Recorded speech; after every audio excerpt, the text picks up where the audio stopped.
Deuxième semaine donc de ce tournoi avec déjà des grandes éliminations et des grands forfaits, Julien. Oui, élimination, souvenez-vous, au premier tour pour Rafael Nadal qui était tombé contre Alexander Zverev. Vous dire que Novak Djokovic a dû déclarer forfait hier, blessé au ménisque du genou droit, après notamment un match à rallonge dans la nuit qui s'est éternisé dans la nuit de samedi à dimanche où il a fini à 3h06 du matin. Il a joué 2 jours après 5-7 face à Cerundolo. Le genou n'a pas tenu. Et vous dire qu'un vainqueur inédit dimanche sera sacré à Roland-Garros.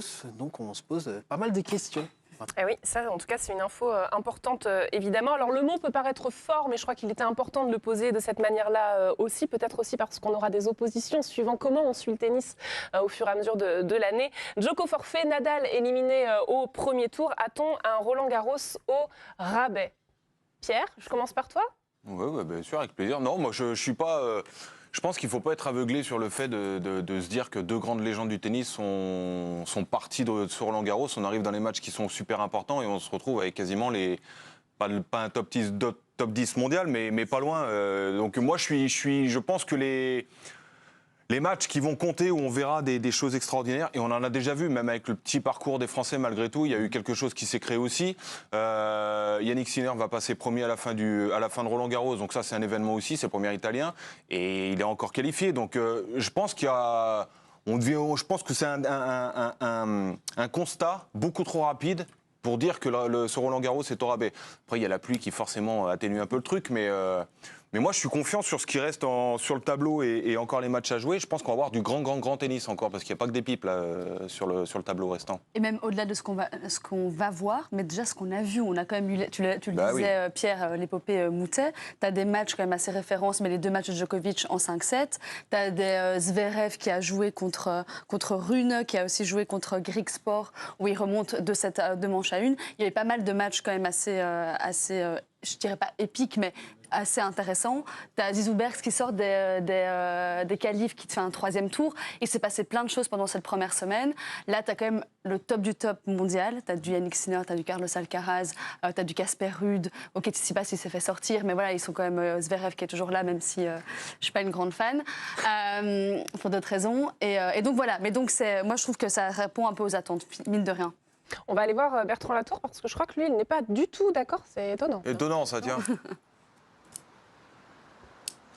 Ah non, mais là, elle m'a pas fait rêver. Séverine Parlacou avec Zizou Berg, Griekspoor, je sais pas qui, avec leur mère qu'ils les connaissent. Non, franchement, je trouve que moi, je regarde les matchs évidemment parce que c'est mon métier et qu'on adore ça. Mais en termes de charisme, de notoriété, de personnages, de gens sur lesquels on raconte des récits, il en manque un peu et on sort d'une ère qui est peut-être, selon les spécialistes de tennis, la plus belle ère possible du tennis. Bon, forcément, ces joueurs-là font pas le poids. Donc évidemment que d'un point de vue tennis, il y aura toujours des bons matchs, des grands matchs, un tournoi du Grand Chelem. Le tennis est joué partout dans le monde, donc l'excellence des tennisman c'est toujours très beau à regarder. Mais ça aura du mal à imprimer autant en ce moment et sur les prochains Grands Chelems que ça l'a été pendant 10 ou 15 ans avec des gens qui sont sortis même du carcan du tennis. Donc c'est la fin d'une ère et je pense qu'il y aura une période de latence entre ce qui s'est passé là et ce qui va arriver après. J'entends que vous voulez me répondre, je vous attends. Ah oui, non, mais là, t'as pas idée. On est d'accord sur ça. On a vécu la plus grande période très certainement du tennis avec des monstres. Mais je veux dire, de dire donc, que... Zizou Berg... Oui, mais non, mais les belles histoires. De dire que c'est un Roland-Garros au rabais alors que Nadal, on a compris que c'était fini déjà depuis quelques temps et on savait très bien que, en plus, quand on a vu le tirage contre Zverev... Mais il a fait un match. Bah oui, mais on savait que ça allait se terminer direct. Les mecs, ils sont pas immortels, c'est ça que je veux dire. On sait très bien que là, on arrive à un tournant. Il y a la nouvelle génération là qui répond présent. Djokovic, il a vécu un début de saison très compliqué, donc il y avait beaucoup d'incertitudes autour de lui. Et pourtant, il nous a quand même fait vibrer. Il y a eu 2 matchs assez incroyables, dont un en night session et tout.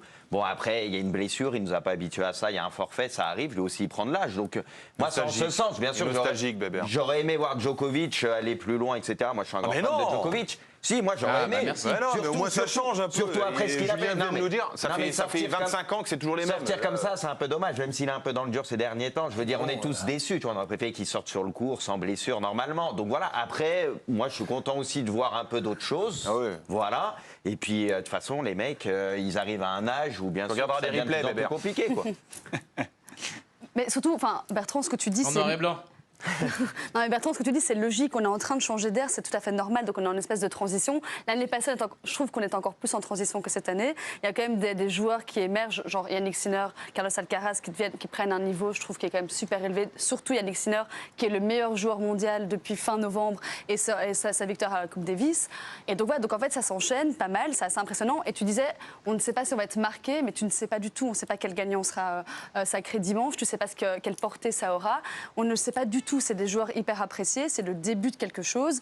Moi, je pense que ça peut marquer une nouvelle ère et c'est génial pour le tennis. En fait, on a des joueurs qui sont encore capables de faire des séquences qui peuvent faire le tour du monde encore. Mais bien sûr, mais attends, on a des Carlos Alcaraz, il te fait soulever Mais ça, on les est d'accord foules. évidemment Oui, qu'ils sont bons au tennis. Mais donc tu peux pas dire que tu peux pas dire que c'est au rabais parce que tu as des nouveaux noms.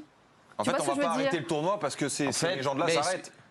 En fait, c'est comme dire après Ligue Je vous des dis pas ça, Champions. je vous dis qu'on sera un peu dans un creux par rapport à une époque. Et Yannick Sinner, je suis à peu près sûr qu'a priori, il fera pas des pubs pour Gillette et il sera pas connu comme l'a été super. Federer. Ah, ça, Je suis c'est quasiment bravo, prêt ça, à bravo. vous le parier, ça. Faudra Et jamais à marquer. me refaire les cheveux roses. Bertrand, on est d'accord là-dessus, Mais mais oui, il on est- faut bien que Bah, je me ça- rase jamais, donc je sais Mais pas non, mais le il faut nom des bien que ça marques. continue. C'est comme si après Cristiano et Messi, par exemple, en Ligue des Exactement. Champions, on va dire on a une Ligue des Champions au rabais. Oui, Merci. on a Voilà. connu. Non, mais on a connu quelque chose d'extraordinaire, mais c'était limite lunaire. Là, maintenant, il y a d'autres gros Merci. joueurs.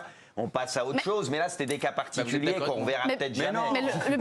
franchement, avoir Federer, Oui. Nadal Rester bloqué. et Djokovic à ce niveau-là au même moment, c'est un truc qu'on ne verra plus C'est ça, jamais. c'est C'est tout, c'est acté, on le sait très bien, Bertrand. Eh ben, on est d'accord alors. Mais non, Mais non, mais ça, tu Ah, peux laisser aussi aux mecs qui arrivent de créer leur histoire. Tu vas C'est pas ça. tirer des bilans comme ça alors que les mecs ont 30 ans de carrière et eux, ils ont 5 ans.